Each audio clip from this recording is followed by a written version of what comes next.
Got an interesting Monday night game tonight. Chicago Bears visiting the Dallas Cowboys. BETDAQ currently has Dallas installed as a 3.5-point favorite in this game. 41.5 the total. This is a tough game to pick, in my opinion. Tough to predict what's going to happen here because these two teams extremely unreliable.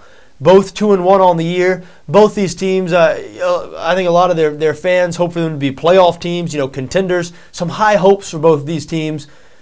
But when you look at what they've done through 3 weeks, boy, Jekyll and Hyde, both of them. You look at the Cowboys, week one, an impressive win over the New York Giants. Coming out of that game, a lot of people seeing the Cowboys play thought, maybe this is the year for Dallas. Maybe finally they're going to play up to the level of their talent and really be contenders. All of that talk lasted exactly 1 week because Dallas went on the road the next week and were just blasted by a Seattle Seahawks team that's very limited offensively. Dallas returned home last week, struggled to a close win over the Tampa Bay Bucks, did not cover in that game, did not make their bettors happy. Cowboys actually 0-4 against the number in their last 4 home games. They've been a bad team to back at home recently. But how do you trust their opponents tonight, the Chicago Bears?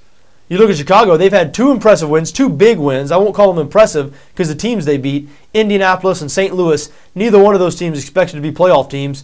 The only legitimate team Chicago played, the only team that people thought were going to be good heading into the year, the Green Bay Packers, just embarrassed the Bears. Really got after Jay Cutler, made Cutler look bad. And to me, when you look at this Bears offense, obviously they've added some weapons in the offseason, bringing in Brandon Marshall from Miami. Rookie wide receiver Alshon Jeffrey's been good. Michael Bush, the running back from Oakland. There's more weaponry around Jay Cutler now. This offense can do some things. Cutler himself still seems like the problem to me. This guy can look great at times, and there's no question this guy has a cannon for a right arm, a really quick release, seems to have all the tools, except, is he the Tin Man? Is the Tin Man, was he the man without the heart in The Wizard of Oz? Jay Cutler seems heartless, really seems like he has a loser's attitude. I've joked at times, called him the anti-Tim Tebow. He seems to have all you need in terms of mechanics and things of that nature and doesn't have anything in terms of what's on the inside, character and the will to win and things of that nature. Of course, Tebow heavily criticized for his throwing mechanics, but possesses the rest of it in spades. I think if you combine Jay Cutler and Tim Tebow, you might have the greatest quarterback to ever walk the earth. But you can't combine those two guys. With Jay Cutler, what we're left with is Jay Cutler, a guy who sort of hangs his head, has a loser's attitude at times. Anybody who's backed the Bears with Cutler as a quarterback, and I've done so at times, they know just what I'm talking about. It can be very frustrating. You're sitting there with your little $50 bet on the game or whatever, and sometimes it feels like you care more about the interceptions that Jay Cutler's throwing than Jay Cutler does.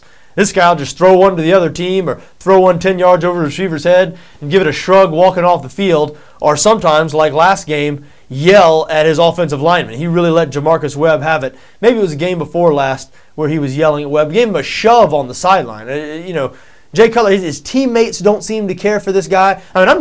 This is obviously no great revelation. This is becoming Jay Cutler's reputation. So how do you trust a guy like this? I don't like backing Jay Cutler. I don't like backing the Chicago Bears because Cutler's their quarterback, even though I did win on him in week one. I watched that week one game rooting for him because I was betting on him.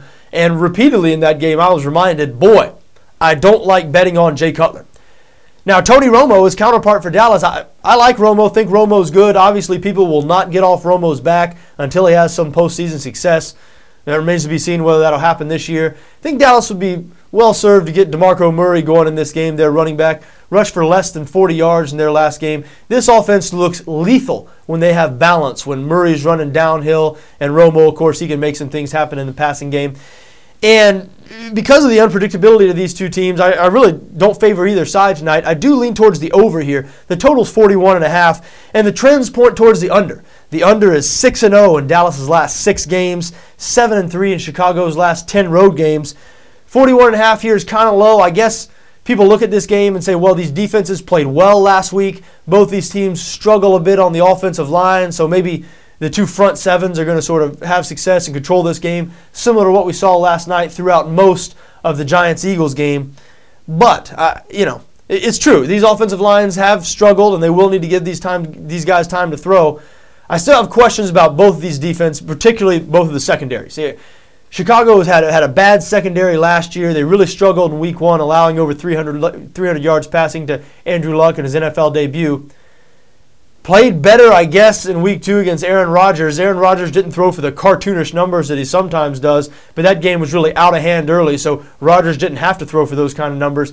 They played well against Sam Bradford last week. Was that a function of Sam Bradford and the limited Rams passing game, or the Bears' improved secondary? I'm going to guess the former, Sam Bradford and the limited Rams passing game. I think both of these teams, the Bears and the Cowboys, are going to have real success throwing the ball tonight. So I expect a high-scoring game. Not sure if I'm going to back the over, but the over is my favorite bet, over 41.5. Out of all the possibilities, Bears money line, another option, 3.5-point underdogs. Wouldn't surprise me one bit if the Bears won this game. A nice price on the money line. But again, don't trust Jay Cutler. Don't trust the Chicago Bears team. For that matter, don't trust the Cowboys either. Either one of these teams seem like they could beat any team in the NFL to me. Either one of these teams could lose to any team in the NFL, to either team in the NFL. But I am looking forward to it. Good Monday night game. Should be plenty of action, plenty of prop bets to be had on BETDAQ, so plenty of opportunity to get involved.